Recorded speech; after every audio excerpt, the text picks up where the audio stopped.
Hello, welcome to the live stream. I actually did start things this week when I said I was going to start things, so I'm live now. Um, B is already on it. We see and we hear. Thank you so much. Okay, so the cat cam is like the donut shop cam is broken. But the cats know that they get fed when I start doing things for the live stream. So I'm still feeding them an hour earlier than usual.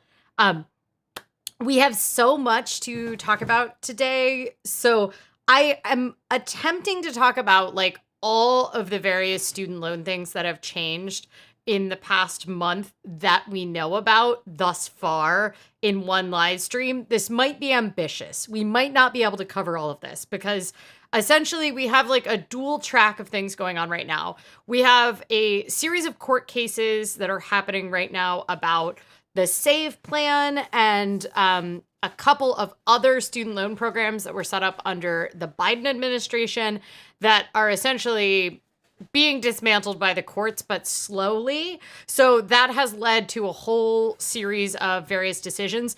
But the biggest thing that has happened was the Big Beautiful Bill Act. It did a bunch of different kind of, some of which are random things to student loans in the United States. And not a lot of these will only affect people that are planning to start borrowing student loans in the US after July of next year. However, not all of them are true. If you are in repayment for student loans and you are going for public service loan forgiveness, if you are enrolled in the SAVE plan, which is gone, or you are utilizing one of the many plans that has been eliminated by the Big Beautiful Bill Act, you are in a situation where you are going to need to at least understand what your situation is. So if you are looking at graduate or professional school, there has been significant changes made to loan limits in those programs. So like I know we have one former who is about to go to medical school, and that is a great example of someone that is likely to be affected by several of the things that are happening in the Big Beautiful Bill Act to student loans, because there is now a cap on how much you can borrow, and the graduate plus loans are gone now.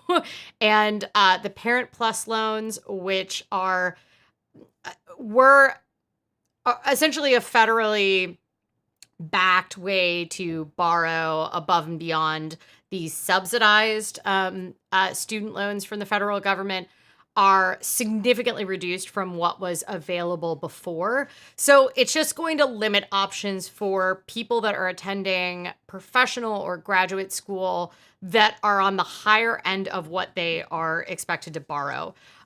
For some people, it's going to make the math not work out. Like, quite frankly, there are circumstances. That's, if you hear that, that's a cat diving into a giant box. So it sounds like she has a toy in there.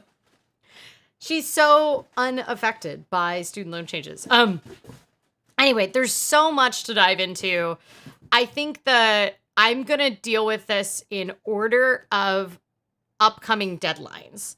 So one of the things that I'm going to talk about is up top is the SAVE plan, because this was Biden's very ambitious, better meaning lower payments, a little more equitable. And the biggest thing was that interest did not capitalize if you were not paying off your interest with your, hello, hi. She has a pizza in her mouth. It's extremely cute. If I can capture it on a camera, I will attempt to capture it, but it's very important pizza delivery. She just ran up the stairs with that pizza. It sounds like she's now playing with it on the bed. It's not a real pizza, just to be clear. It is a crunchy cat toy pizza, but it was very important. And I think she just maybe mixed it inside of that box because there seemed to be a lot of flip, flip, flip, flip, flip happening. Anyway, Okay, so I think the way that I'm going to approach this, one, I am sorry I don't have more visuals for you. Frankly, things are still extremely up in the air about this.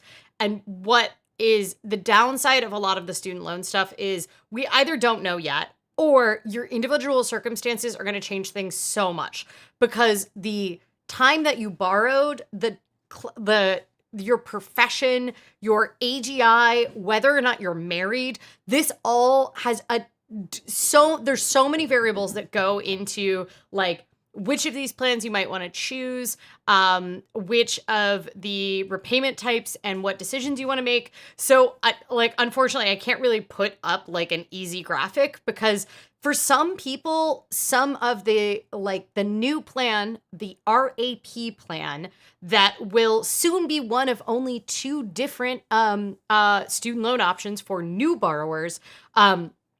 The RAP repayment plan is for some people, it's going to be a lower amount that they're going to pay each month.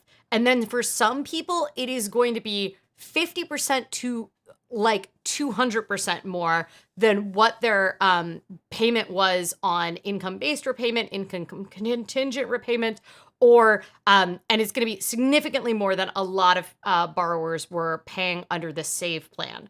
So SAVE is dead. Long live the SAVE plan. It was dead before it even really arrived. It had a brief moment in time. However, there are quite a few people that are in the SAVE repayment. They're in forbearance right now. So interest isn't accruing while this plan gets challenged in court. It was struck down essentially earlier this year in court. However, there's a bunch of other intersecting court cases that frankly we don't need to get into that mean that it is still borrowers that are in the SAVE repayment plan are still under forbearance right now. But starting August 1st, they will start accruing interest again. So previously it was sort of just like, okay, well, fine. A lot of people haven't been paying their student loans since 2020. Like they're between all of the COVID forbearances and then this SAVE plan passing and people switching into the SAVE plan and then the SAVE plan being paused by the courts again. There are people that have made 0 or maybe 1 or 2 payments in the past 5 years on their student loans. So there are people who are graduated and 5 years into their professional career that have never paid on their student loans because they were in forbearance when they were a student. They graduated in 2020 or 2021, and they have been in this situation where they haven't been having to pay back this entire time. So for a lot of people, this is a whole lot of chaos. People that work in the industry are just tired. What you need to know if you are in the situation of being enrolled in the SAVE repayment for one or all of your federal student loans, August 1st, they are going to start kicking that interest back. Why would you do nothing? Like, what happens if you do nothing? If you do nothing, you're going to start accruing interest again at whatever the rate is for your plan. But your loans will continue to be in forbearance, which means that you won't have to pay on them. But it also means that if you're not paying on them, you are not going to be getting credit towards the forgiveness. And the SAVE plan is dead in the water right now, so you will eventually have to switch. But essentially, they're going to be in forbearance until sometime mid next year that the final court challenge kind of goes through. Don't have any faith that this plan is going to be resurrected from the dead. It isn't coming back. But if you're just in this situation of I don't really care if the amount that I owe is blooming, I just kind of don't want to pay right now, you could just ignore it for a little while longer. The new repayment plan that you are going to have to switch into is the RAP plan or the income-based or the IDR plan, the income-driven repayment. Confusingly, not the same as income-based repayment. So the new IDR plan is available to you for your previously borrowed loans. It is going away next year. So Why would you not just stay in forbearance if you are in the SAVE plan and you like on August 1st? Why wouldn't you just like hang out and wait? One big reason is if you are going for public service loan forgiveness. So, public service loan forgiveness is available to you after you have worked for 10 years in a public service field for a nonprofit, for government, certain types of public interest jobs that, like nonprofit hospitals. There's, and then a couple private sector jobs that are considered in the public interest. You should know if you are working for a qualifying entity. If you work for a religious nonprofit, you do not qualify for public service loan forgiveness most of the time. And you don't qualify if you work for a political nonprofit like a C4, or like the Democratic Party or the Republican Party. But if you are a public school teacher, if you are a doctor working for a nonprofit hospital or a nonprofit healthcare system, if you are a public defender, any of these kind of categories of people, you would qualify for public service loan forgiveness. Professor for a nonprofit university, which is most universities, you qualify for public service loan forgiveness. However, you have to make 120 qualifying payments. And when you are in forbearance, you are not making payments. You are not allowed to make payments when you are in forbearance. If you are tantalizingly close, so within 24 months of hitting your 120 payments of the public service loan forgiveness, you have the option of doing something called buyback. And buyback essentially says, hey, I've been saving up the money that I should have been paying on these while they were in forbearance for any various reasons. A lot of people did this kind of post-COVID. And if you buy back those payments, so you pay what you would have been expected to pay when on income-based repayment, like as a chunk, you can buy back those payments and then the rest of it will be forgiven. Public service loan forgiveness, for most people, they were kind of waiting out to see because SAVE was one of the qualifying ones for income-based repayment. Now is the time where I would say, like, if you have the cash to do it and you're in the camp of someone that qualifies for buyback, you are likely in the position where you should just switch to IBR so that you can just deal with it and get out of it. If you are going for public service loan forgiveness and you're in the SAVE Act and you don't have the money to buy back yet, you could just hang out because acquiring more interest, you're going to have to pay that interest back because you're going to have to pay for the capitalized interest, unfortunately. So one of the great parts about the SAVE plan was that the interest didn't capitalize. And you, unfortunately, because you're going to have to switch into a different repayment plan now to qualify for public service loan forgiveness, you're going to have to pay that capitalized interest. This is where, like, you know that I am not someone that often recommends you go talk to professionals. And for some people, you can absolutely DIY this, like, very easily and, like, no problem, right? You can just DIY it and move on with your life. This is one of those cases where it is very helpful to pay a qualified financial planner if you have a complex situation where you're going for public service loan forgiveness, if you have more than 6 figures of student loan debt, if you are very high income but with high student loan debt, you are in the camp where it really does benefit you to pay a financial planner, a certified financial planner that specializes in student loans. There are not a ton of them out there. This is not a personal recommendation, but I find a lot of value in the resources put together by Student Loan Planner. That is the name of their firm. And they specialize in people with 6-figure and above student loan debt. They do a lot of very interesting things. They have a lot of free resources on their website, including I think the best at the moment repayment calculator for being able to figure out what you would have to pay on the RAP plan, which is the new plan that isn't out yet. But we have the text of the language that was passed in the Big Beautiful Bill Act of the RAP plan. So we do know like what it consists of. They have, I think, the best calculator right now. Usually I recommend people use the studentaid.gov calculator. However, the studentaid.gov calculator is not up and running because the Department of Education got doged and they are extremely behind on stuff. So anticipating that the studentaid.gov plan is going to be up to date and that they're going to process things in a timely manner, I think is very low. Okay.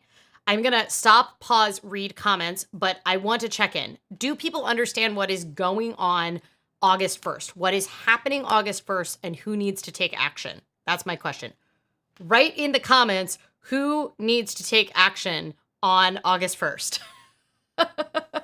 Sophie says the Duolingo owl is looking at me. Yes, the Duolingo owl. This was one of my birthday presents.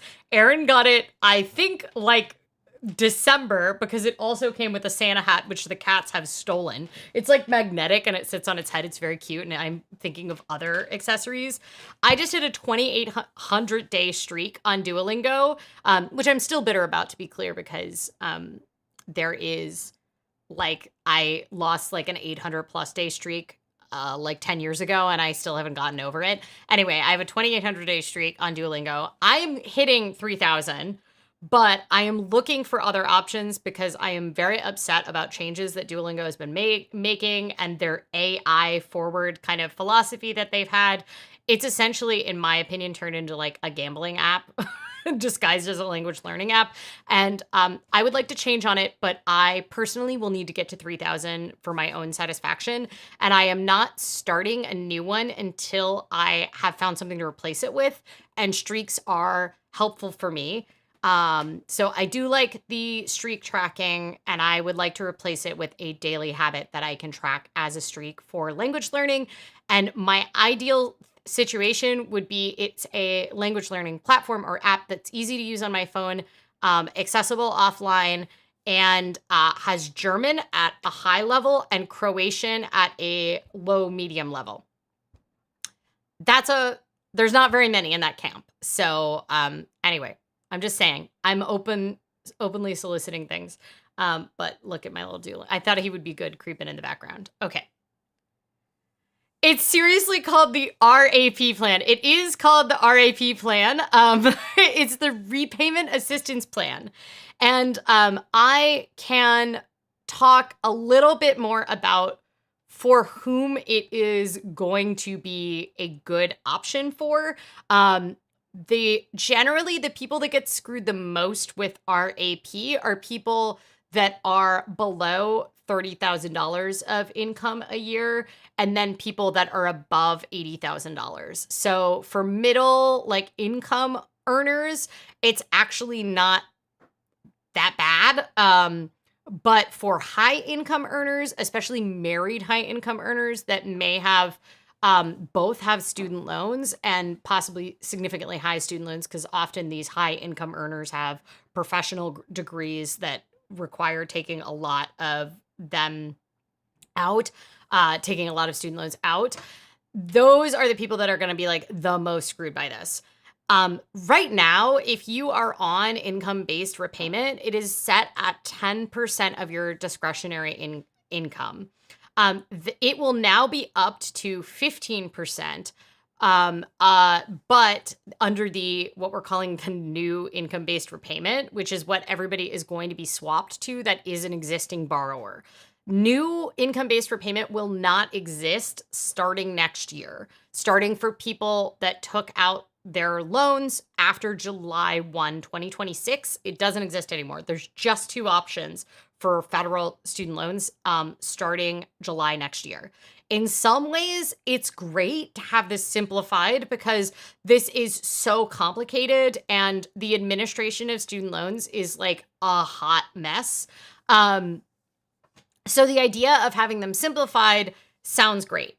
The downside is for people with large family sizes, it's really likely to significantly up the amount that they pay because the way your income-based repayment was kind of structured before was that it was based on your family size and 150% of the federal poverty level for that family size. So if you had a large family, your discretionary income was could be set quite low because of the large family size. Now on RAP, it's just reduced by $50 for each dependent. So it really can suck for people. It's kind of not structured progressive. So, one of the things about our tax system is it is a marginal tax system, right? So a lot of people think like, oh, if I earn $1 over the 10% threshold in taxes, they have this perception that like everything is now going to be taxed at 15% if they jump from 10 to 15%. But that's not true. It's just the dollars that you've earned over that camp. Like that's the way our tax system is set up. And obviously there were a lot of changes in the Big Beautiful Bill, but we didn't change the marginal tax system. We just changed the standard deduction and stuff like that. And mainly, like I said last week, it's a continuation of the 2017 tax cuts. So most of the stuff in the tax system is like not changed.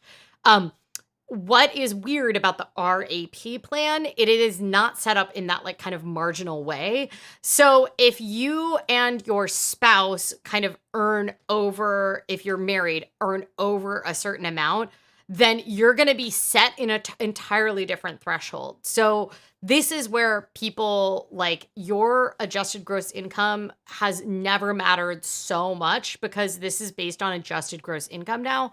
And there are ways to kind of game out and plan your adjusted gross income. If you're a high income earner, this is where maxing out every possible tax advantage pre-tax account that you can. So that would be like your traditional IRAs, your 401k or 403b, and if you have access to a 457b at certain types of employers, like maybe even the mega backdoor Roth, like this is where you are going to find that you need to maximize this. And I come back once again to the like, I can't tell you your exact situation, and generalizations are only going to give you the information that you need to research your own situation. And if you are in that camp of you have high student loan debt, especially if you're married and your adjusted gross income is like quite high, I would say over $100,000 and more, then you're in the camp where you will really benefit, and it will be worth its weight in gold to talk to a financial planner, a fee-only financial planner that knows a lot about student loans. Because not all financial planners know about student loans. But if you find one that specializes in it, and they should heavily advertise it, you hopefully can find someone that will walk through and run through the different scenarios with you, because there are so many different options right now, but those option windows will be closing. So like you are going to have to switch. Like if you're in Save right now, you're going to have to switch. If you're in ICR, you're going to have to switch. Like you aren't going to be able to hold on to these old repayment plans. And once you switch to RAP, the RAP plan, you cannot switch back. So the joke and maybe a moniker to help you realize this is that people are calling it TRAP now instead of RAP. They're calling it TRAP because once you switch into it, you can never get back to one of the other repayment plans. But if you're a borrower that's borrowed sometime between 2005 and present day, you are in the situation where you do have some level of flexibility about how you are going to be able to make adjustments. Okay. Does everybody understand? I need to go look at the comments and see if everybody understands who needs to deal with it. Hey, y'all. I didn't see I asked you a quiz. Who needs to do something by August 1st?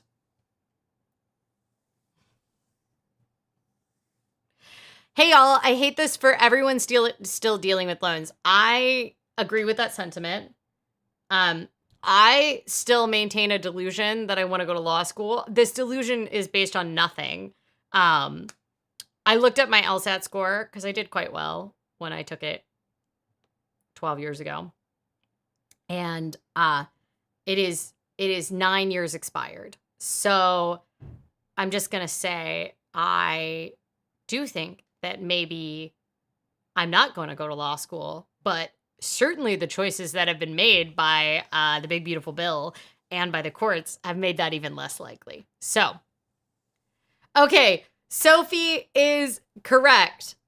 People with federal student loans that are under the old SAVE repayment plan are the category of people that need to. Thank you. You won the quiz, star student. We also have a donut today. We've already had this donut on the live stream.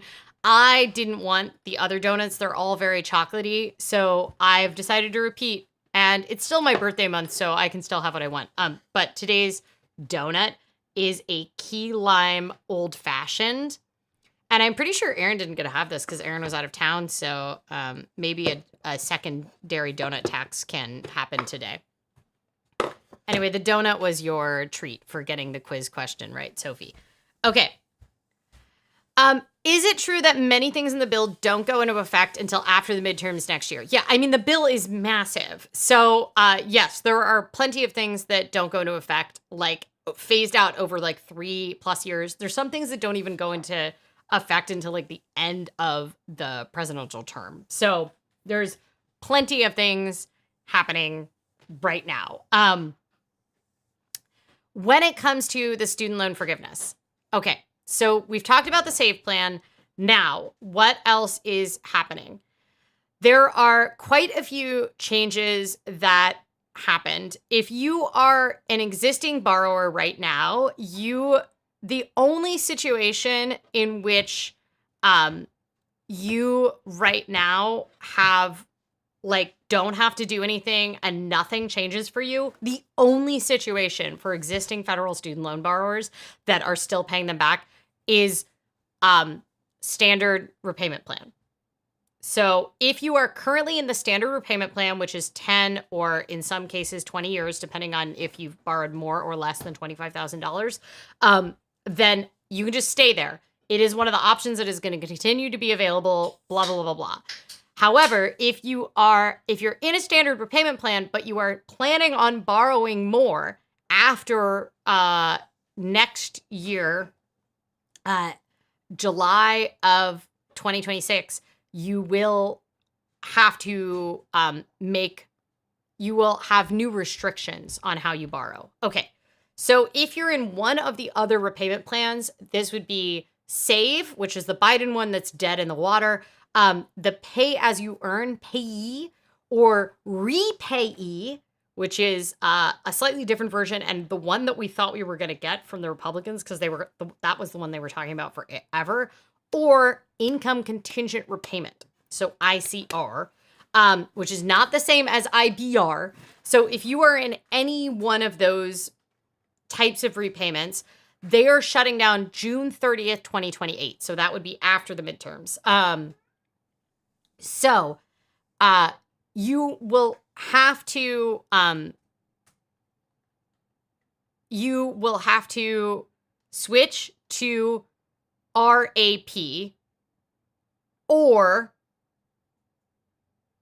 IBR, but you can only move into income-based repayment before that deadline. And the reason you can do that is because it's going to cease to exist next year. So this is one of those, there's this new IBR is what people are calling it, which is it's not the same as what your IBR payment is currently because they changed some ways about how it's going to calculate. And this is where you are going to want to sit down with a calculator and figure out if your RAP payment or your new IBR payment is going to be cheaper for you. And you need to essentially have a plan if you are going for public service loan forgiveness. You cannot take out any loans after July 1st next year if you want to stay in the income-based repayment plan. Once you borrow after July 1st, 2026, you will only have two options in the future. It will be the RAP plan or the standard repayment plan. Standard repayment plan is exactly what it sounds like. It's either 10 years or 20 years, depending on how much you've borrowed. It's a set fixed amount. It doesn't have any sort of these like fancy canceling of interest, blah, blah, blah, blah, blah.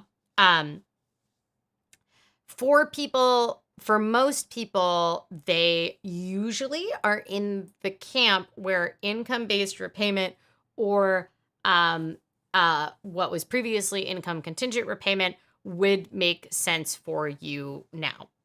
But if you are in an existing income-driven repayment, you are going to need to figure out if IBR, the new IBR, or RAP works better for you. If you have a large family size, or you have significant amounts of, or if you have a high income, or if you have a very low income, it is unlikely RAP is going to be the best for you. And this is based on analysis from the, who did it? Was it Cato? Brookings. So Brookings did a really good analysis of kind of who's in that camp. But I have found the best calculator thus far. There's been a bunch of people trying to build them on Reddit right now. So if you like want to geek out about this, you can probably find them. But the best calculator I found is at studentloanplanner.com, and they have done a great job of kind of helping you run through the numbers. And they are also financial planners if you need to hire someone for it. Okay. So if you are moderate income and you don't have gobs of student loan debt, then RAP may have a lower monthly amount that you are paying on that. So it has, but the downside is it has a longer repayment term. So it is 30 years now. So it will take 30 years on RAP, even if you have less, before the rest of your debt gets forgiven. So in that case, like, you're staring down 30 years of payments, which is quite a lot compared to the 20 and 25.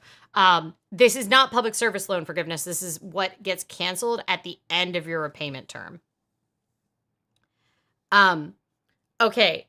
So that's kind of the next hanging deadline, is that you will have to switch by the middle of 2028 if you are existing student loan borrower that is in anything but the standard repayment plan. For people that are seeking public service loan forgiveness, if you're currently in SAVE, it's worth it to probably just switch. And if you're close, to do the buybacks.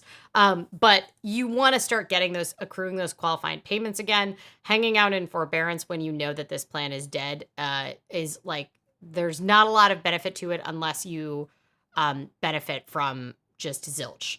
Okay, so who gets the lower income borrowers that get screwed with RAP? If you are on income-based repayment and you are low income or you're unemployed, right now your payment is probably $0 a month, right? But it still counts as a payment.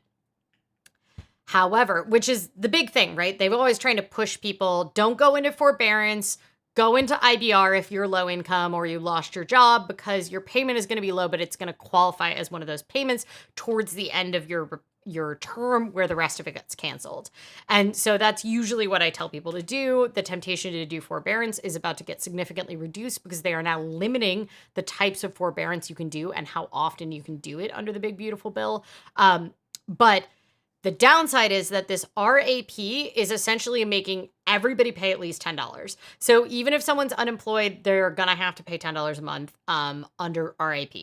And that is just essentially going to create a bunch more headache for student loan servicers who are already very bad at their jobs generally.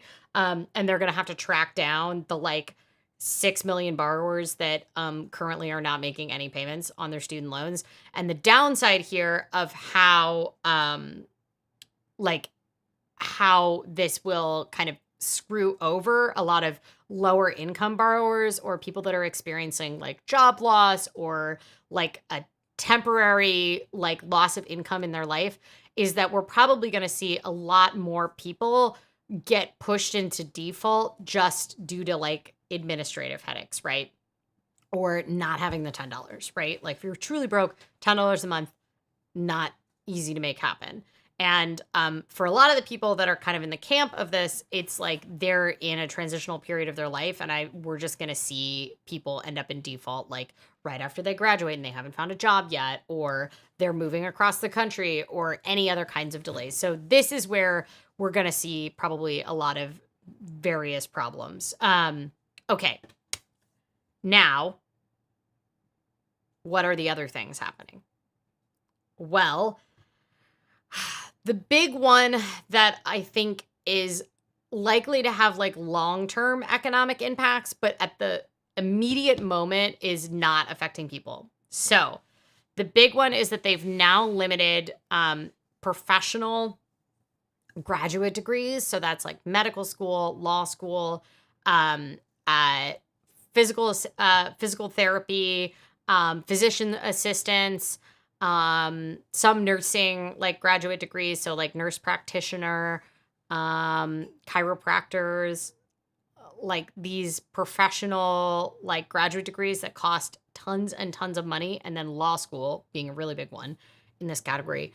These are people that often borrow more than $200,000. So there is now a lifetime limit of $200,000 of federal student loans.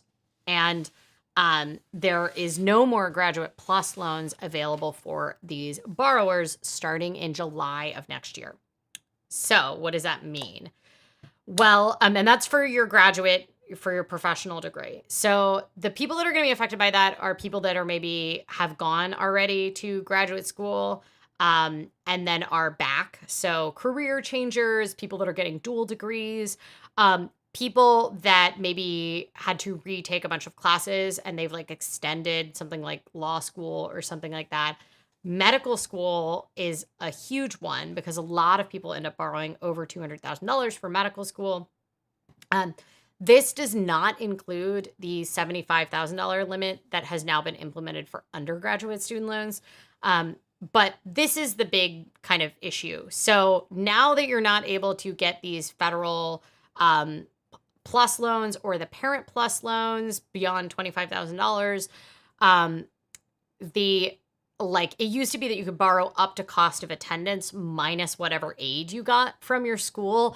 And like this is a camp where a lot of people are going to choose not to enroll, choose not to apply, think that it isn't accessible to them, because a lot of people don't realize for like law school, for med school, the price on the tin is not the price that you pay. And the people that are most likely to kind of not recognize that are lower income people, people that are first generation college students, people that don't have people in their family who kind of understand that it's all this. The sticker price has nothing to do with the price that you pay for these professional degrees. It's all essentially a game of how many you apply to, what your scores are like, what they need to like raise themselves in the rankings, like all of these sort of factors that go into it. These are the people that are less likely to end up in it. So the people that are going to say, I've tapped out my $200,000 or whatever, those folks are the ones that are then going to have to go to the private student loan market. And the private student loan market, in addition to having pretty rigorous credit checks and underwriting processes, they are going to explode starting next year, but they have much more limited repayment options. Like there's usually not much you can do beyond forbearance while you're in school. And sometimes they have very high interest rates. And then additionally, you just might not qualify for them.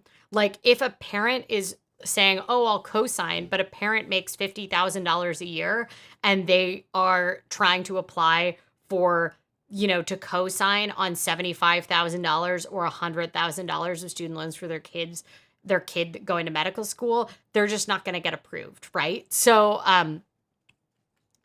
this is one of those circumstances where like I think the goal of this is good, which is the idea that like signing a blank check telling institutions that there is freely flowing federally backed student loans available up to the cost of attendance, whatever these schools determine, is not good. It has led to like rampant cost inflation in the higher education sector. It has led to exaggerated salaries for like admins, for law school professors, for medical school professors, where these salaries are like outrageous compared to other academic sectors where people are not expecting to borrow this much. It also has massive information asymmetry where the students do not understand that the sticker price is what is in the tin.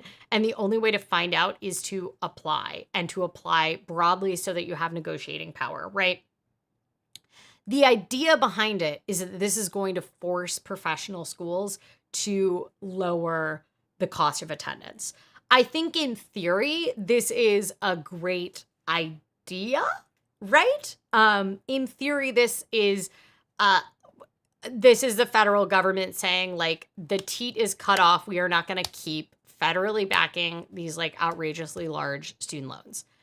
The downside is that it is likely to, in the short term, lead to a lot of shortages in the specialties that already don't get paid enough. So we are going to see like shortages of public defenders, of people going into, infectious disease and rural healthcare and primary care, where the salaries are not going to help them pay back those private student loans. So we already see shortages in those. This is like, I'm not making up a category of, these are categories where we already have provider shortages because we, rural pharmacy is a great one. Like there's been massive pharmacy shortages. Pharmacists borrow a lot of student loan debt usually for their professional degrees, and pharmacy school is outrageous. Dental school is outrageous.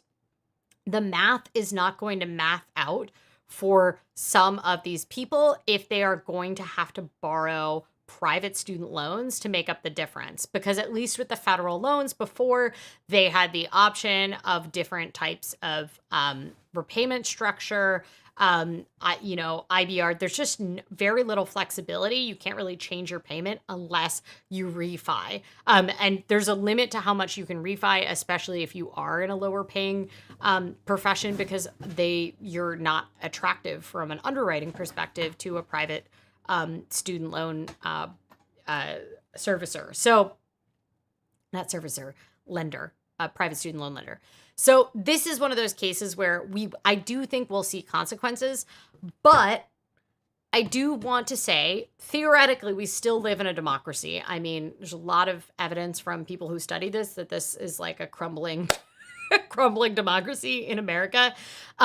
The whiplash that we've been under for the past like 10 years with regards to student loans, which is, I admit, fully exhausting for someone that is trying to repay back their student loans or is thinking about borrowing more. It is exhausting for parents that have students that are, looking at attending college over the next couple years. But if there is a change in leadership, I think what is very likely to happen is that we see, once again, a swing back to the other side, because like the Biden policies were like very, very ambitiously pro-borrower. But they also didn't fix the systemic issues underneath of like cost of attendance, right? So they didn't fix this kind of like core issue. And so we may see a swing back if there's a change in leadership after the current administration, if we still have a country. I don't know. It's one of the things. Rural. So there's so much rural pharmacy shortage. I feel like I could do a whole different live stream on this. I've done a lot of reporting for work on this. I will be doing more reporting on work for this about rural healthcare and pharmacy in particular in late August when I go out to Eastern Oregon. for doing some reporting out there, because Medicaid is also hitting really hard. But I will say the rural pharmacy shortage is not just a provider shortage. A lot of it has to do with the insane vertical integration and consolidation that's been happening in the pharmacy space. And the because of the level of vertical integration where all these pharmacies have their own PBMs and like they're the oh my god, one of the cats just like drop kicked the other cat. Did you guys hear that? Wow. Anyway, I'm just gonna say that like that is part of it, but there's more, right? Rural says there's no doctor shortage because there just aren't any. Yes. Well, and like the pharmacists and doctors are kind of related but separate tracks. But yes, I agree. And like Medicaid changes and the cutting of several like subsidies in the big beautiful bill for rural healthcare. I shouldn't get too off track here because I could do a whole live stream about that. Although is that at that point competing with my job? I don't know. But I have many thoughts on it, and this won't help. Let's just say this won't help with that problem. Okay. K-Walk Comedy says, thankfully I paid my master's off. I have never been so grateful to not have student loan debt. I mean, no, I'm grateful every day to not, I literally wake up grateful to not have student loan debt. It was I made very intentional decisions to make that true. But what a bummer for people that are still in the repayment thing. And I really feel for anybody that's looking at their kids going to college right now, because it's like such a mess where you don't really know what your options available are. I will also say, if you are thinking about taking out Parent Plus loans for college for your kids, now the only option that you are going to have available after July 1st next year is the standard repayment plan. That's it. That's all you got. You don't want to get the access to other ones. K-Walk Company says, listening from the car, picking up meds for mom, still in FMLA mode, 3 weeks in New Jersey. Oh, I'm so sorry. Are they doing better? Are they doing worse? I'm so glad you have access to FMLA, but what a bummer.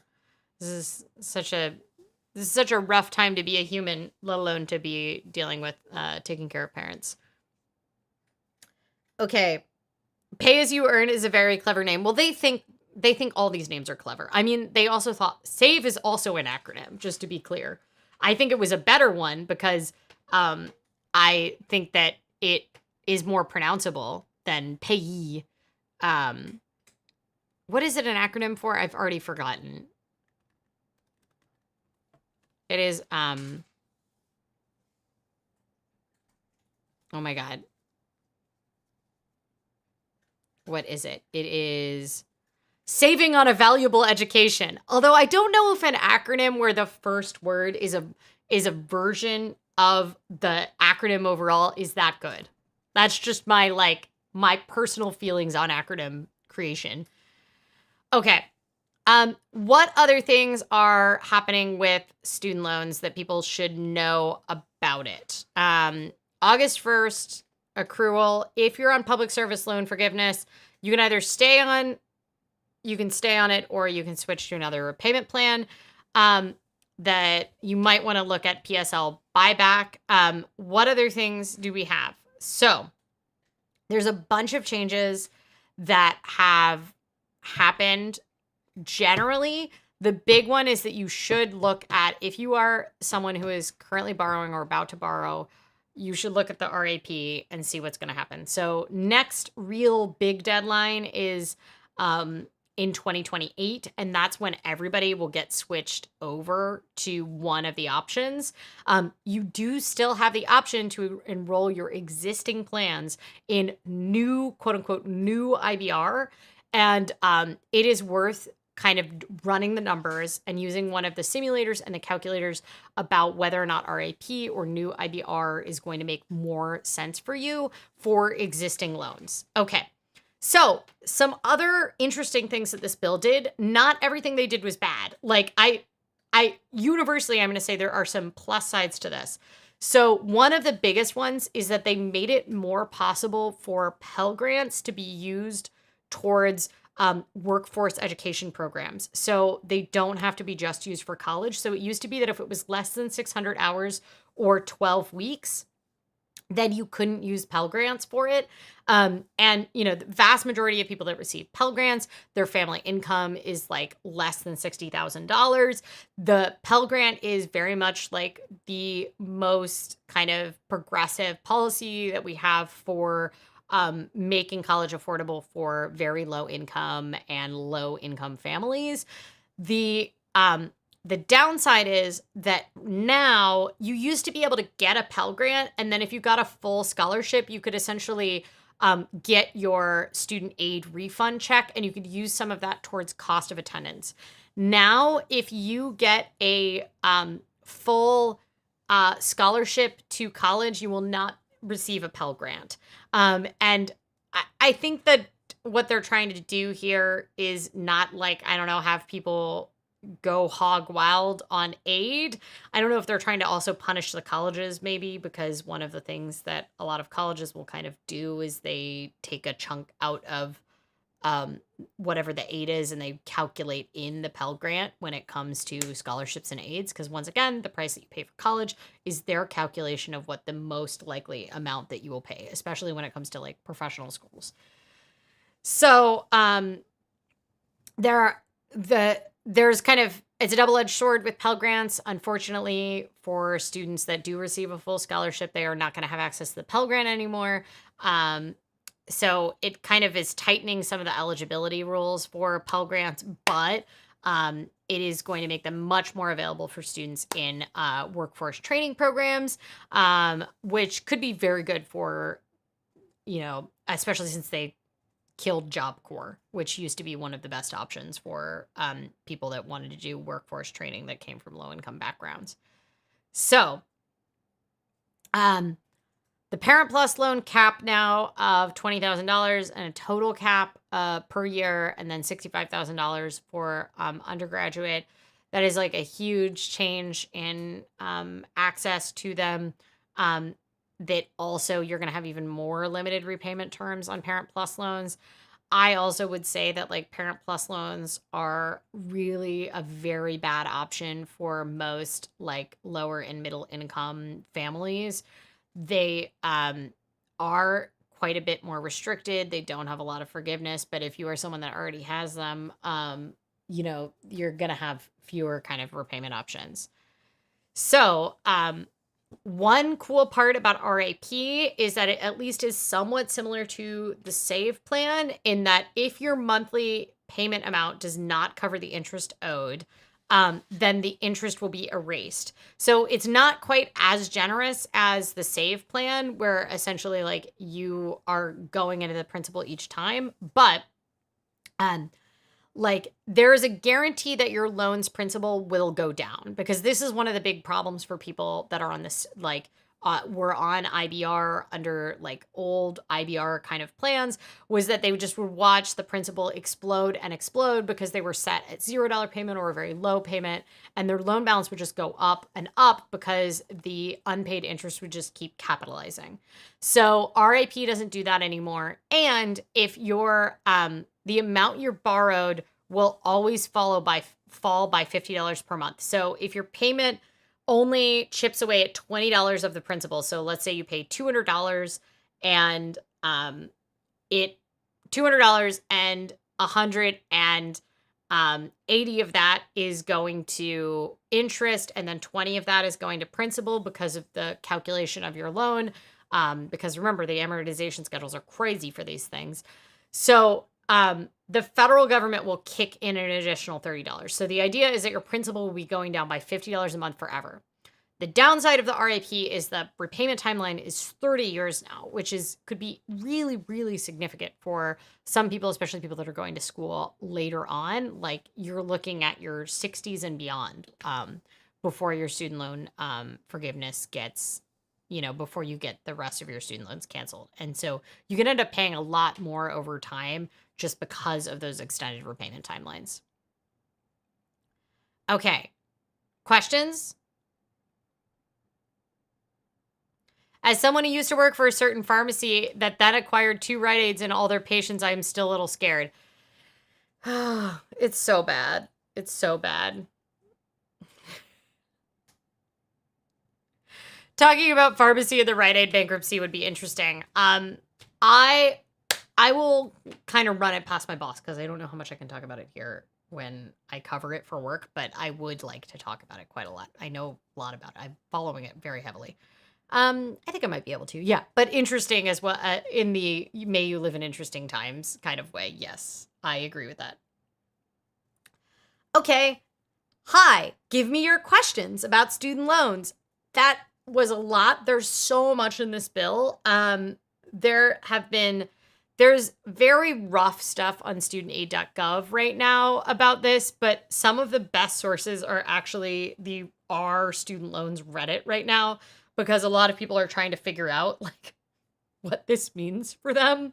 So if you are in that camp, I also highly recommend the Student Loan Planner calculator. And if you are in a situation where you owe like more than 6 figures of student loan debt, or you're going for PSLF and you're currently in the SAVE plan, this is one of those circumstances where I would say paying a professional will be worth it to you.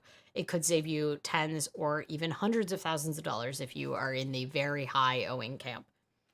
All right, this is Talking Dough and Eating Donuts, so I think we should eat a donut. Look, the donut kind of matches Duolingo today. It's like a green donut for Duolingo creeping in the background. He's just plotting. It's just plotting.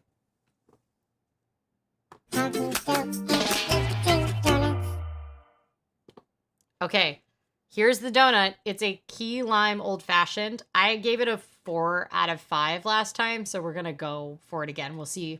If it gets upgraded, I'll put it in the donut log. But otherwise, we'll just enjoy eating a donut.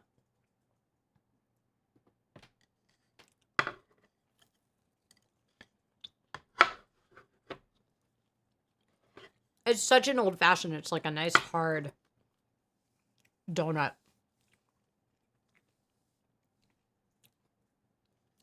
He hasn't blinked once. It's messed up. He's telling you to do your lessons.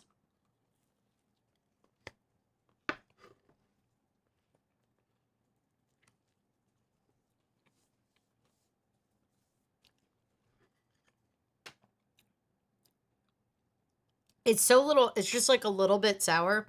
It tastes like a more, I might have said this last time, but it tastes like a more natural version of like a sour candy.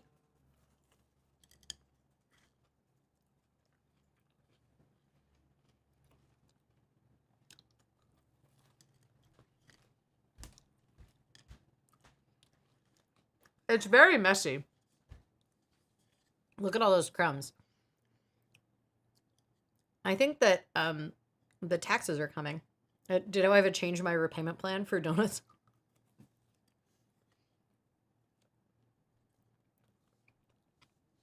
Aaron just got back from the dentist. Should you even be eating sugar yet? Are you just going to undo all the work? Also, did you get fluoride? You shouldn't even be eating it.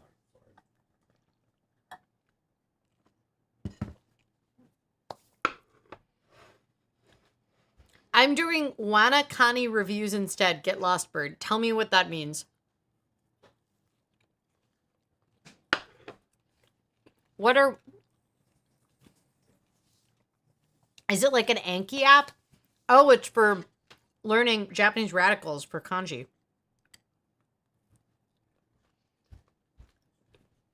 This is very good, but I agree with the 4 out of 5. I don't know what I would do to upgrade it to a 5 out of 5. I don't know if it has that potential.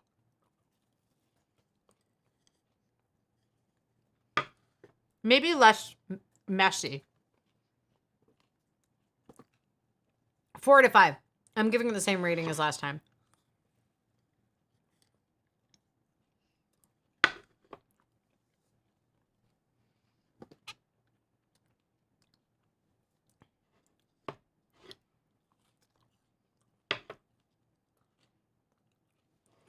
I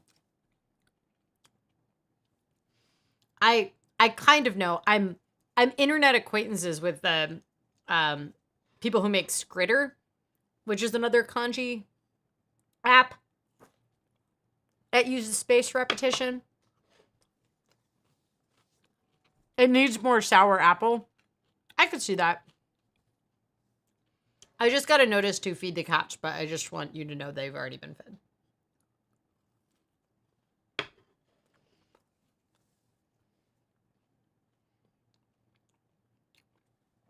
This is quite good.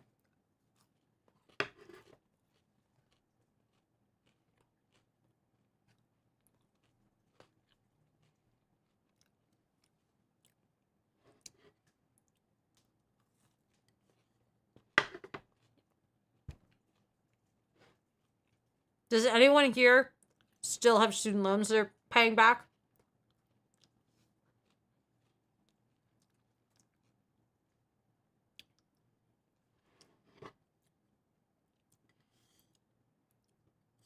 I shouldn't go to law school is what I really have taken away from this.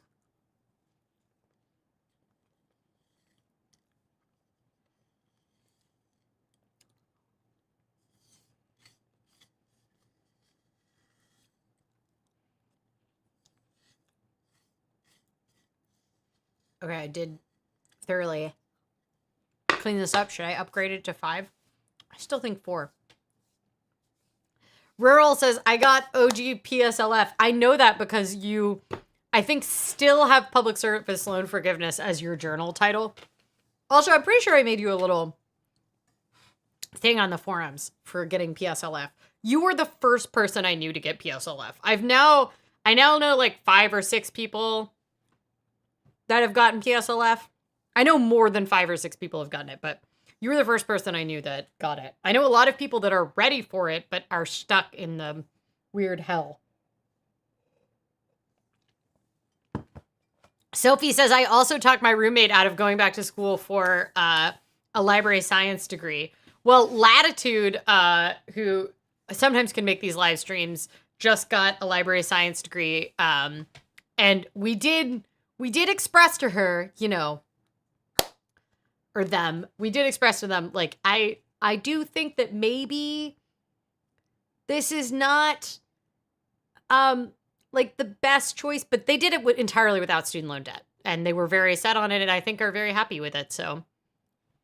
And they had a lot of fun. Rural, I think it does speak to how maybe inconvenient it is to change your journal title, that so many people haven't changed it. But I do get a great deal of joy that yours continues to say that you got public service loan forgiveness.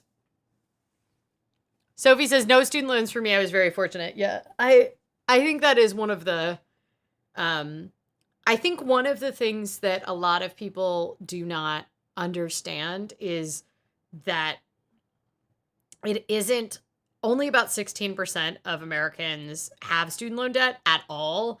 And then of the people that do have student loan debt, it's like less than 7% that have these greater than 6 figures amounts. We get very focused on these large numbers. And I think the conversation gets dominated on this idea that people are borrowing $100,000 to get degrees in underwater basket weaving or whatever. And there are absolutely people that are in those camps, but they are a very, very small amount of kind of the overall landscape of people that went to school and the people that did borrow. Vast majority of borrowers borrowed less than, I think it's like by vast majority, I mean, I think it's like less than 66% of borrowers ever, the maximum that they owed was ever more than $25,000. And that doesn't mean that student loan debt doesn't have a significant effect on especially millennials and Gen Z's life, and some of the younger kind of Gen Xers. But the, and I think it is getting worse because the options are getting more confusing and the cost of attendance is getting outrageous. And the lack of transparency that is happening for students, where it's this kind of asymmetrical information environment where the sticker price does not in any way represent what your offer is going to be. And this they call things merit scholarships, but really it's just the amount that they think they need to offer you in order to get you to pay. Like the whole thing is about balancing their books. And because of these freely flowing federally backed student loans that cover whatever the cost of attendance is and lack of borrowing limits, past what the limits are for subsidized and unsubsidized Stafford, like because of that, the cost of attendance has exploded and the cost of education has gone up way past the increases in cost of living, which is really feels like saying something now given how expensive it is, cost of living is these days. But yeah, I do think that there is quite a lot of structural reform that needs to happen to the cost of education. And I don't know if going about it this way will work, but I am interested to see if this starts to shift the pressure on institutions to figure out. I also think to figure out how to not make the cost of attendance be one so opaque, the real cost that students pay to attend school, I want it to be less opaque. And I also, it has to get lower. But on the flip side,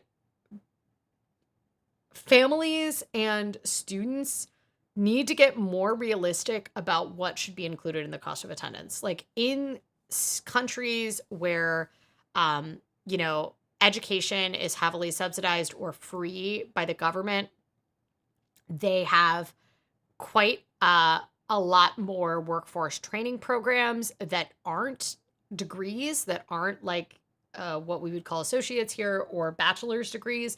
We make bachelor's degrees or graduate degrees for a lot of things that in other countries would be like apprenticeship programs that people end up having to borrow for. And there's really almost no expectation they're ever going to make like what is kind of reasonable. Law school is another great example where people get very caught up in the idea that people are going to be making more than six figures when they get out, but that's a very small minority of the total people in law school, and people are borrowing, six figures of debt to go to law school, and then they have a $60,000 starting salary. Like there's only very small, it's even at the very top law schools, there's only a small percentage of those that then go on to big law jobs, right? So like there's at Harvard has a incoming class of 600 law students. How many of those students at Harvard Law are then going on to clerk or work in big law positions where they're going to be making those more than six-figure amounts? It's really not that many. And so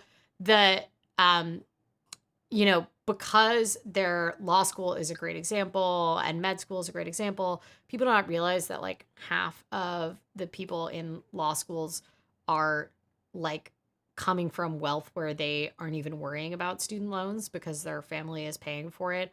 We've got this sort of subsidy that is happening where the poorest often have the least information about it, and they're taking out student loans, whereas the richest people are optimizing their, taking the LSAT 3 times, they're taking the MCAT 3 times, they're getting tutors and everything for that, and they are functionally paying nothing for law school because they have optimized for the best admissions chances and the lowest price, and they know like all of this information because they have access to that kind of information. And then these first generation students are unaware that it shouldn't be the norm to be borrowing these six figures of student debt in order to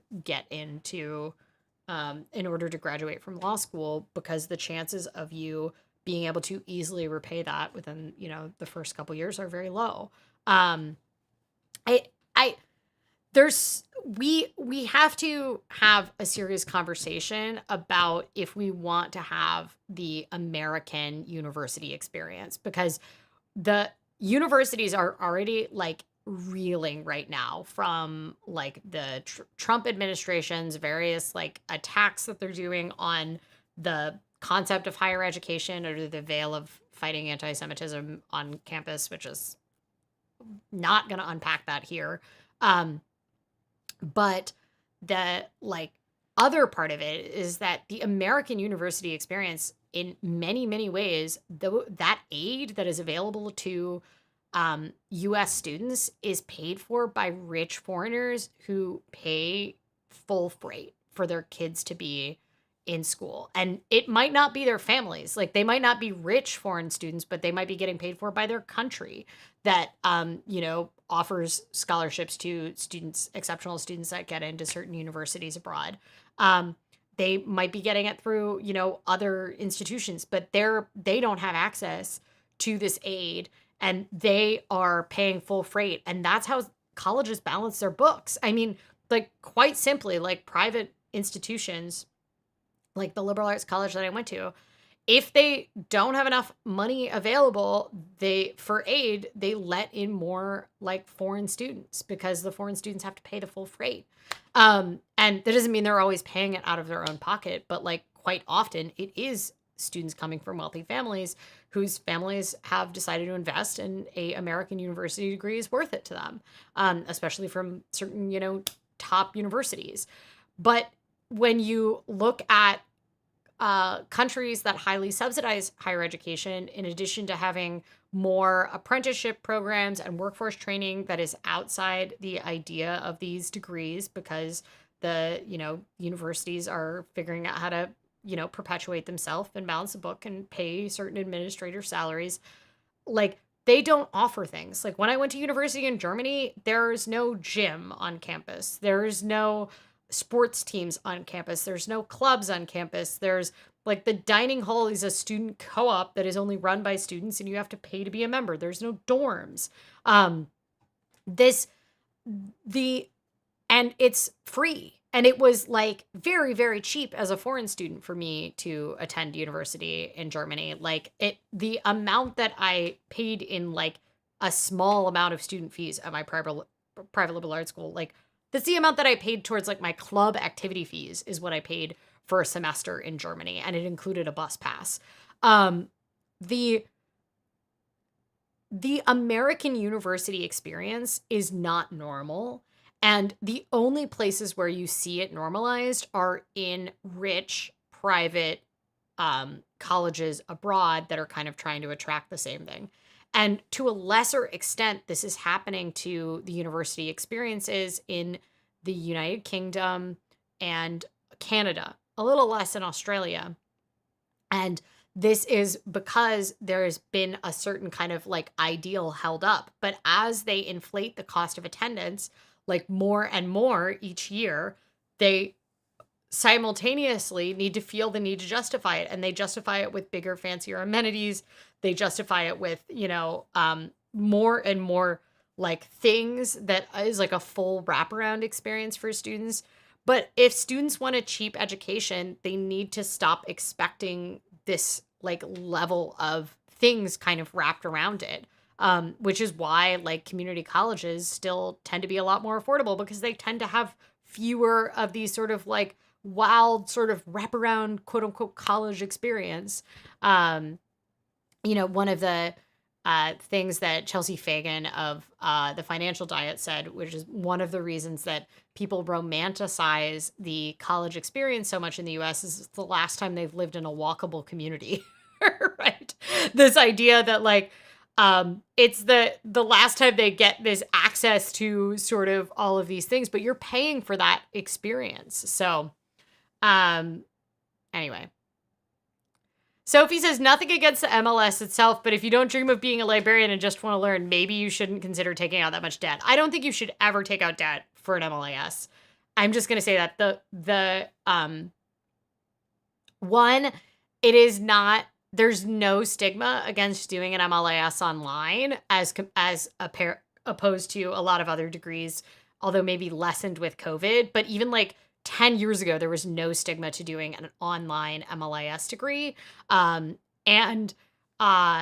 There are grants available for MLIS, and I just don't think you should take out student loan debt to do it at all, because the salaries do not add up to it afterwards. I will say a lot of the places that have kind of moved away from the library part of it and have focused on the information science, a lot of these MLIS students, like University of Washington is one of the places where the MLIS program has just like really doubled down on the information sciences part of it. And that is where a lot of the students have ended up finding like much better paying jobs with those skills in like tech and stuff like that. I mean, I wouldn't, I wouldn't be in the circumstances of, I really heavily considered getting MLIS. I've even given multiple talks on library science at the University of Washington's library school. I was a zine librarian, which I called a barefoot librarian because I didn't have an MLIS degree, for like 8 years. So I've like co-authored a paper, like an academic paper on library science. So I heavily considered the MLIS degree. And that was like my goal before I even enrolled in a bachelor's program. But the jobs are fewer and fewer and even more under this administration. So I love how I've just come back to we need structural reform and we haven't fixed anything. But I hope this has answered some questions that people have. If people have specific scenarios they want me to run, I think it could be kind of interesting. So if you're like thinking about going back to graduate school and you're trying to figure out like what it would look like, one of the big things that I didn't get too deep into this is that the RAP plan will no longer allow you to not include your spouse's income, because it used to be that you could be married filing separately, and then which does take away access to certain tax benefits if you're married filing separately. But for people that had high student loan debt, it made a ton of sense if they were going for certain things. But that is not allowed in the RAP plan anymore. And so we could see some number of strategic divorces. I mean, we've already seen some, but it could be more common as we sort of get into it. I think what's more likely to happen is people just won't get legally married because they don't want to be in the position of, making their spouse's income count towards their payments. So, because it's going to be 10% of your AGI overall. So, all right, y'all. I have to run. I'm already late for the union meeting, but I told them essentially I wasn't coming today because I have a different event tonight. So I'm going to that. But if you have any student loan things, let me know. Otherwise, I think we might talk about pharmacies, because I could talk about pharmacies, rural pharmacies in particular, and rural healthcare for a very long time. Until next week, stay safe. Oh, wait, no, everybody tell me what you're looking forward to this week. I can't believe we didn't do that yet. What am I looking forward to this week?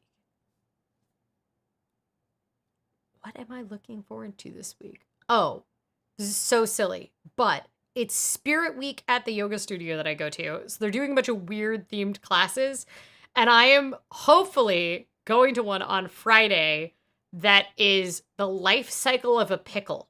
So we're going to like start as cucumbers, and we're going to vinegar, and I don't know what it's going to involve at all, but I'm very excited. It's a high intensity interval training class and vinyasa class, and it's the life cycle of a pickle. So I'm just looking forward to what that is going to be. I am also hopefully marching in Pride if the president doesn't drop out of a race like last year, which is what happened the day I was supposed to march in Pride. So I'm hopefully marching in Pride with work this week. And I am Lord Farquaad in Shrek on Ice. And the dress rehearsal went okay. Not amazing, but it went okay. So I will let you all know next week know how life cycle of a pickle goes. I'm very interesting.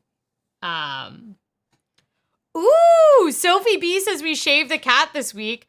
Please send me at questions@ohmydellar.com pictures of your shaved cat. I am very excited about that. and I need to see, I will share them for Flu for the Week. I'm very excited about that.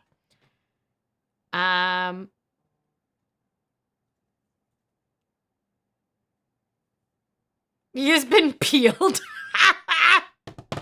I want to see that. I cannot imagine shaving either of our cats. They don't really need it. Kugel got her tail shaved when she got like a urine analysis.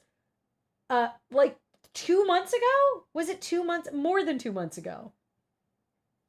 And I think it was in April. Anyway, it just was like a tiny portion of her tail, but it is still not fully grown out. And I like, it blows my mind because I'm like, she doesn't have that long of hair. How long does it take to grow? All right. Well, I am Trinity joined as Personal Finance Society. That's very exciting. Thank you for joining as Personal Finance Society member. Wait, did you join the channel? I think you're the first person to join the channel. Amazing.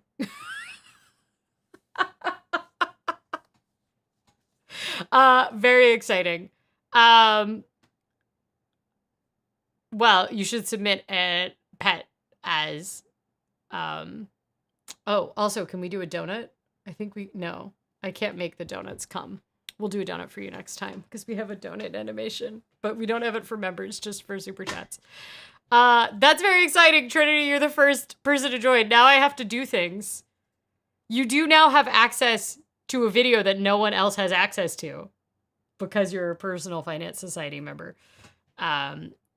So great. Okay. Well, I am headed out.